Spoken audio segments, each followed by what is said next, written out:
ससुराल की पहली शादी पर मायके से आई अमीर गरीब बहू की ड्रेस। अरे बेटा आ गया तू, मैं तेरा ही इंतजार कर रही थी। देख मैंने तेरे लिए एक लड़की पसंद की है। लड़की बहुत ही अमीर घर की है और ड्रेसिंग सेंस भी इसका काफी अच्छा है। हाँ भैया, भाभी तो फोटो में ही इतने स्टाइलिश कपड़ों में है तो रियल लाइफ में कितनी स्टाइलिश होंगी। मुझे तो ये बहुत अच्छी लग रही है। हाँ बेटा, लड़की तो कुल मिलाकर ठीक ही है। संगीता जबरदस्ती अपने बेटे के हाथ में लड़की की फोटो थमाने लगती है। तभी अर्नब गुस्से से उस तस्वीर को फेंकते हुए कहता है, माँ मैं किसी और लड़की को पसंद करता हूँ और मैंने उस लड़की की फैमिली में ये कमिटमेंट भी कर दिया है कि मैं उसी से शादी करूंगा। क्या तू किसी और लड़की को पसंद करता है? ऐसा क्या है उस लड़की में जो तू इस लड़की के चक्कर में अपनी माँ के फैसले को ठुकरा रहा है? क्या क्या करती क्या है वो लड़की? माँ वो कुछ नहीं करती है, अपनी माँ के कामों में हाथ बटाती है और उसकी फैमिली काफी गरीब फैमिली है। माँ दर्जी का काम करती है लेकिन लड़की बेशक से गरीब है पर वो काफी समझदार है और संस्कारी भी है। वो आप लोगों के साथ काफी प्यार से रहेगी। ये क्या प्यार प्यार कर रहा है? प्यार के साथ पैसों की भी जरूरत होती है जो तेरी पसंद की लड़की के पास नहीं है। माँ आपको जो कहना है कहती रहिए, पर मैं उसी लड़की से शादी करूंगा। संगीता रहने दो, वैसे भी ये बड़ा हो गया है, 30 साल का है, अपने बारे में सही गलत तो अच्छे तरीके से सोच सकता है। और रही बात इस लड़की की, तो तुम इस लड़की की शादी रजत से करवा दो। हाँ मम्मी, पापा सही कह रहे हैं। इस तरह से हमारे घर में अमीर घर की भाभी भी आ जाएंगी और भैया के पसंद की भी भाभी आ जाएंगी। ठीक है। अब संगीता एक हफ्ते का गैप करके दोनों ही लड़कियों के घर पर शादी की बात करके आती है और कुछ ही हफ्तों में अपने दोनों बेटों की शादी पूरे रीति रिवाज के साथ करवा देती है। दोनों ही बहू शादी करके अपने ससुराल आती हैं। छोटी भाभी, आपका लहंगा तो काफी डिजाइनर लग रहा है। डिजाइनर नहीं लगेगा तो और क्या लगेगा? सब्यसाची से मंगवाया है मेरे डैड ने ये लहंगा। वैसे जेठानी जी, आपने अपना लहंगा कहाँ से लिया? ये तो काफी ओल्ड फैशन लग रहा है। ओल्ड फैशन तो लगेगा ही, अपने बजट के हिसाब से जो लिया है, गरीबों वाला। हाँ भाभी, शादी का लहंगा थोड़ा तो डिजाइनर होना चाहिए क्योंकि ये सारे मोमेंट्स हमारी लाइफ में एक बार आते हैं, बार बार नहीं। आप सभी की बातें बिल्कुल सही हैं, पर मेरी माँ आर्थिक रूप से इतनी मजबूत नहीं है कि वो मुझे आपकी तरह इतना महंगा लहंगा दिला सके। लेकिन उन्होंने ये लहंगा अपने हाथ से ही तैयार किया था और मेरे लिए ये भी किसी सभ्यसाची से कम नहीं है। सही कहा साक्षी तुमने, मैं तुम्हारी बात से पूरी तरह से सहमत हूँ। हाँ भाभी, मैं भी, आप बहुत प्यारी लग रही हो। अगले दिन सुबह साक्षी नहा धोकर अपने माँ के हाथों की सिली हुई लाल कलर की साड़ी पहनकर हॉल में आती है। तभी पीछे से मोनिका भी एक सुंदर स्टाइलिश साड़ी पहनकर वहां आती है जिसका बॉर्डर फैंसी होता है और ब्लाउज काफी छोटा होता है। साक्षी सिर पर घूंघट करके, माँ जी, आज हमारी पहली रसोई है, हम उसमें क्या बनाएं? क्या पहली रसोई का खाना माँ जी मुझसे नहीं बन पाएगा? मैंने अपने हाथों में नेल एक्सटेंशन करा रखा है।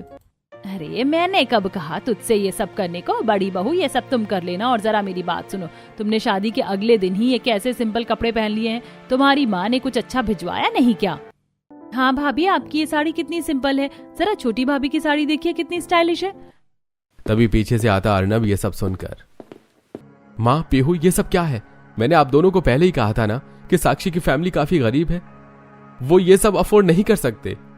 जेठ जी, बुरा मत मानिएगा, पर आज के टाइम पर कोई परिवार इतना गरीब नहीं होता कि अपनी बेटी को अच्छे कपड़े ना पहना सके।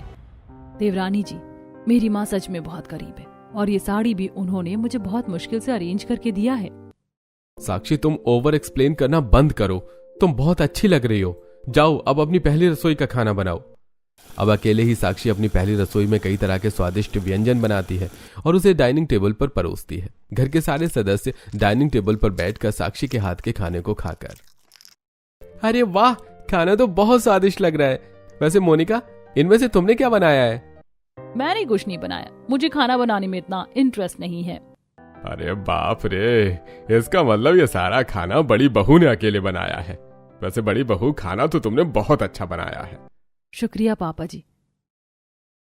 हाँ बहू, खाना तो अच्छा बनाया है तूने। देखा माँ, मैंने कहा था ना कि साक्षी सबको खुश रखेगी। हाँ हाँ ठीक है, अब इतनी भी तारीफ करने की जरूरत नहीं है। अब सभी को खाना खिलाने के बाद साक्षी झूठे बर्तनों को जाकर रसोई में धोने लगती है और बर्तन साफ करने के बाद फिर साक्षी हॉल में झाड़ू लगाने लगती है। तभी तैयार होकर वहाँ मोनिका आती है।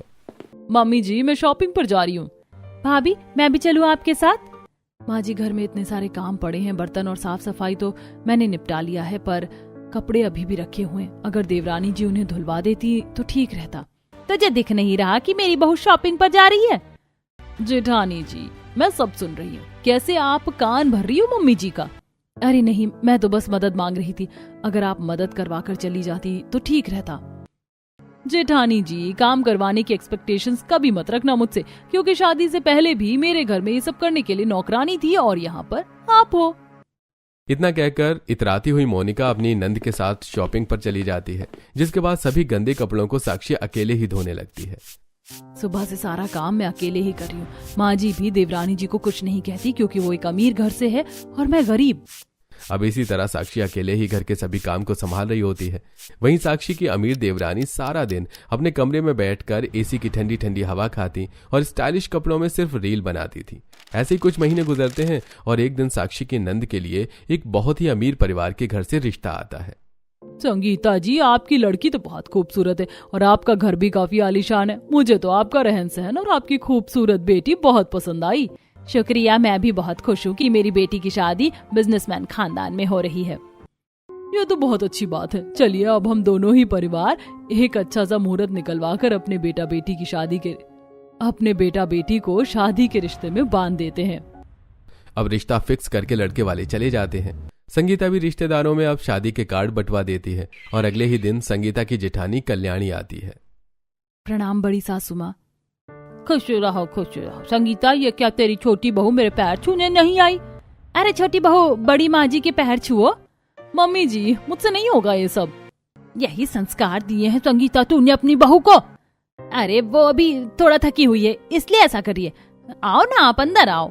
अब अगले दिन संगीता की जेठानी कल्याणी हॉल में बैठी दोनों बहू के सामने संगीता से कहती है, अरे संगीता, तू शादी की तैयारी में लग गई। तूने अपनी बहू से कहा कि उनके ससुराल की ये पहली शादी और हमारे में पहली शादी में बहू के कपड़े उनके मायके से आते हैं। अरे जेठानी जी, मैं तो ये बताना ही भूल गई। सुन लिया ना तुम्हारी बड़ी सासू माँ ने क्या कहा?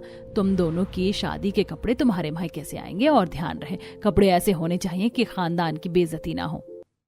अरे मम्मी जी, आप मेरी टेंशन मत लीजिए। आप तो जानती हैं कि मेरे डैड कितने बड़े फैशन डिजाइनर हैं। मैं अच्छे ही कपड़े पहनूंगी। आप एक बार अपनी बहू से पूछ लीजिए। बड़ी बहू से तो मुझे कुछ खास उम्मीद है नहीं, क्योंकि उसके परिवार वाले गरीब हैं। पर फिर भी बड़ी बहू अपनी माँ से कह देना कि हमारे खानदान की ये पहली शादी है, तो कपड़े सोच समझ कर ही सिलवाएं। हाँ बड़ी भाभी, मैं नहीं चाहती कि मेरी शादी में किसी की ड्रेस और ज्वेलरी की इंसल्ट हो, तो प्लीज ड्रेस अच्छे से मंगवाना। क्या हुआ बड़ी बहू, तुम बहुत गुमसुम हो। कपड़ों की अर्जेंट हो, कपड़ों की अरेंजमेंट हो तो जाएगी ना तुम्हारे मायके वालों से। हाँ हाँ बड़ी माँ जी, हो जाएगी। अब दोनों ही बहू अपने अपने कमरे में आती हैं। मोनिका फोन से बहुत ही एक्सपेंसिव हल्दी, मेहंदी और शादी की ड्रेस की पिक्चर अपने पापा को व्हाट्सएप कर उन्हें फोन करती है। हेलो डैड, मेरी बात ध्यान से सुनिए। मेरे ससुराल में पहली शादी हो रही है। हमारे ससुराल में पहली शादी में बहू की ड्रेस मायके से आती है, इसीलिए अब आपको मेरे लिए हल्दी, मेहंदी और शादी की ड्रेस भिजवानी है। बेटी, तूने जिन ड्रेस के फोटो भेजे हैं वो कपड़े बहुत एक्सपेंसिव हैं और अभी मेरी फाइनेंशियल कंडीशन कुछ ठीक नहीं है।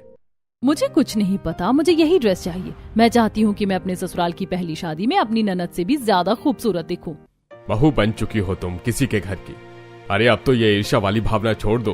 तुम्हारी नंद तुमसे छोटी है, तुम्हें तो सोचना चाहिए कि शादी में सबसे खूबसूरत तुम्हारी नंद लगे।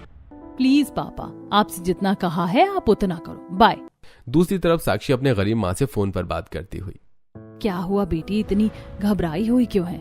माँ क्या बताऊं, अब आपको मेरे ससुराल में एक शादी आन पड़ी है, मेरी ननद की शादी, और हमारे ससुराल में पहली शादी में बहू के कपड़े उसके मायके से आते हैं। और मैं जानती हूँ कि हम लोगों की आर्थिक स्थिति शुरू से ही खराब रही है, इसीलिए मैं आपसे कह रही थी कि आपसे जितना बन पड़े आप उतना ही मेरे लिए हल्दी, मेहंदी और शादी की ड्रेस बनवा दीजिएगा। अरे बस इतनी सी बात, सब हो जाएगा, तू चिंता क्यों करती है?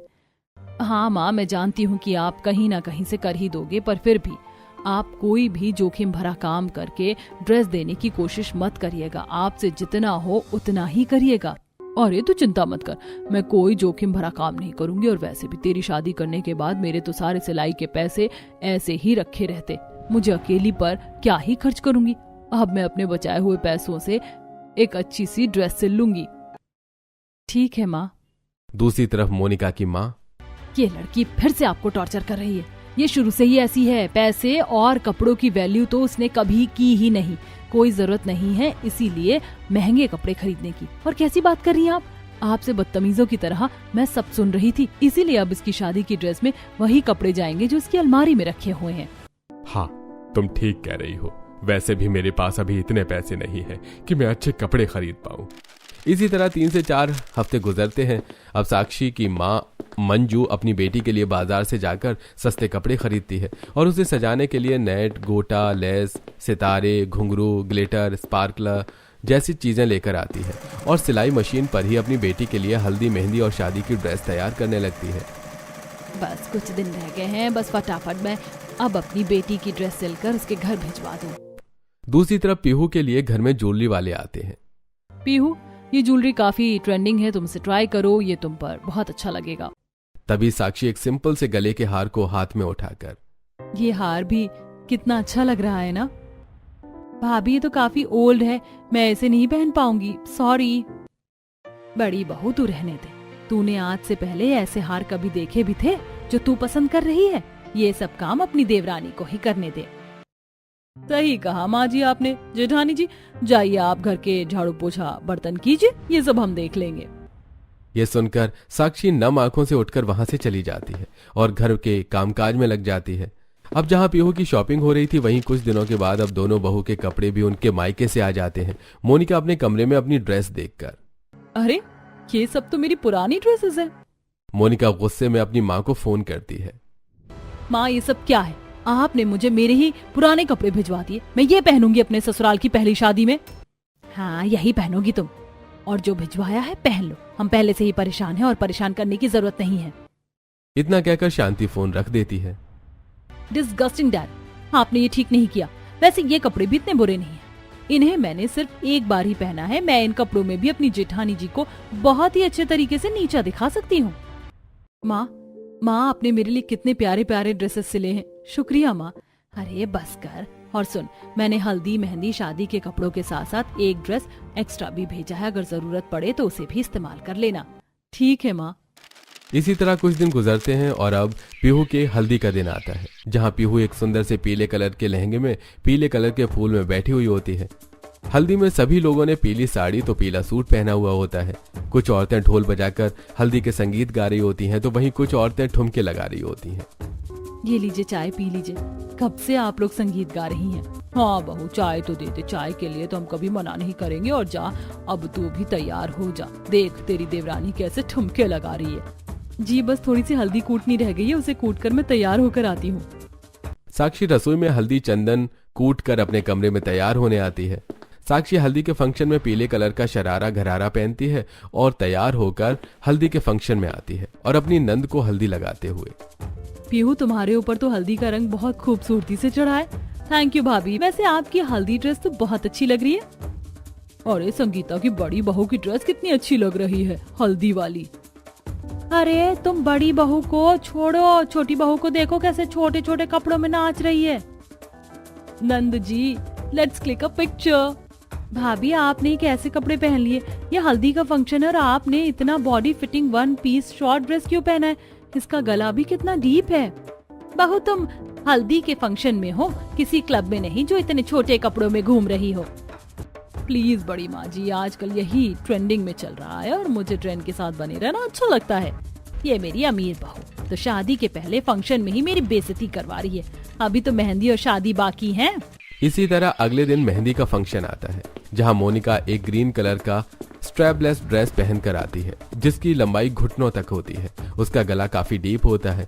दूसरी तरफ रसोई में सिलबट्टे पर मेहंदी को पीसती हुई साक्षी, काम कब खत्म होगा, मुझे मेहंदी के फंक्शन में भी जाना है। वहीं मोनिका, अरे जेठानी जी कहाँ मर गयी, कब आएंगी मेरे सामने और कब मैं उनके वाहियात कपड़ों की इंसल्ट करूंगी। अब मेहंदी को पीसकर साक्षी अपने कमरे में एक सुंदर ग्रीन कलर का फ्रॉक सूट पहनकर तैयार होती है और मेहंदी लेकर पीहू के पास आती है। अरे सॉरी पीहू, मेहंदी लाने में ना मैंने बहुत देर कर दी। अरे कोई बात नहीं बहू, जब सारा काम तुम अकेले ही संभालोगी तो थोड़ी बहुत देरी का सामना तो इन लोगों को करना ही पड़ेगा। वैसे बड़ी बहू तुम बहुत सुंदर लग रही हो। हाँ बहू, तुम्हारी मेहंदी की ड्रेस तो बहुत अच्छी लग रही है। अच्छा होता कि तुम्हारी देवरानी भी कुछ इसी तरह का ही पहनती। ओह प्लीज, आप मेरा कंपैरिजन मेरी जेठानी से मत कीजिए। आपको पता भी है मेरे कपड़े कितने एक्सपेंसिव हैं। क्या फायदा ऐसे एक्सपेंसिव कपड़ों का जिसमें संस्कारों की नीलामी खुलेआम हो रही हो। अब सभी लोग पीहू के हाथ में मेहंदी लगाना शुरू करते हैं। वहीं संगीता मोनिका को साइड में ले जाकर, मेरी बात कान खोल कर सुन मोनिका, हल्दी और मेहंदी के फंक्शन में तो मैंने लोगों के मुंह से तुम्हारे लिए 36 तरह की बुराइयां सुन ली हैं, पर कोशिश करना कि शादी के फंक्शन में ऐसा कुछ ना हो।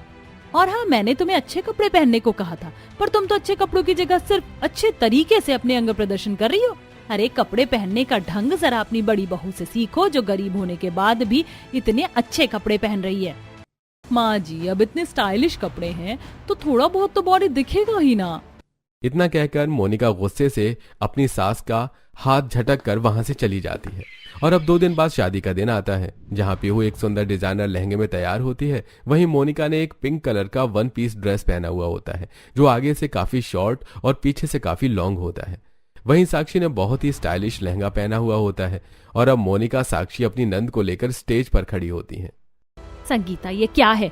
जरा अपनी छोटी बहू के कपड़ों को देखो। अरे ये जो इतना लंबा चौड़ा कपड़ा इसके पीछे लगा हुआ है, ये कपड़ा अगर आगे लगा होता तो ज्यादा अच्छा होता। तभी लड़के वालों के परिवार से लड़के की बहन कहती है, ओह गॉड, ये मेरी स्वीट भाभी के राइट हैंड में कौन खड़ी है? ऐसा लग रहा है जानबूझ के अपने आप को एक्सपोज करना चाहती है, तभी तो ऐसा शॉर्ट ड्रेस पहना ही इन्होंने। देख रही हो संगीता, लड़के वाले भी बेइज्जती कर रहे हैं तुम्हारी अमीर बहू की। अब संगीता ये सब सुनकर गुस्से में अपनी बहू के पास आती है। मोनिका, इधर आओ। ये कैसे कपड़े पहने हैं तुमने, जो सब तुम्हारा मजाक बना रहे हैं? क्या है मम्मी जी आपको? कहा ना मैंने, ये फैशन है। चुप करो तुम। तुम्हें पता है लोग तुम्हारे बारे में कितनी गंदी गंदी बातें कर रहे हैं। सब कह रहे हैं कि तुम जानबूझकर अपना शरीर दिखा रही हो, इसीलिए जाओ और अपनी जेठानी से कुछ अच्छे कपड़े लेकर पहनो। अब साक्षी अपनी देवरानी को एक सुंदर साड़ी पहनने को देती है।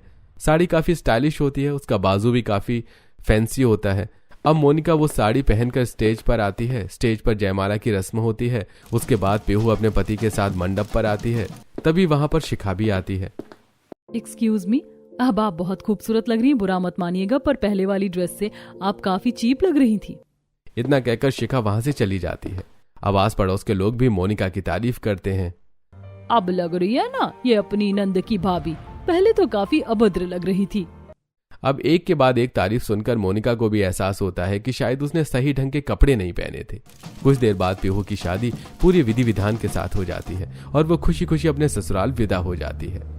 बड़ी बहू, मुझे माफ कर देना।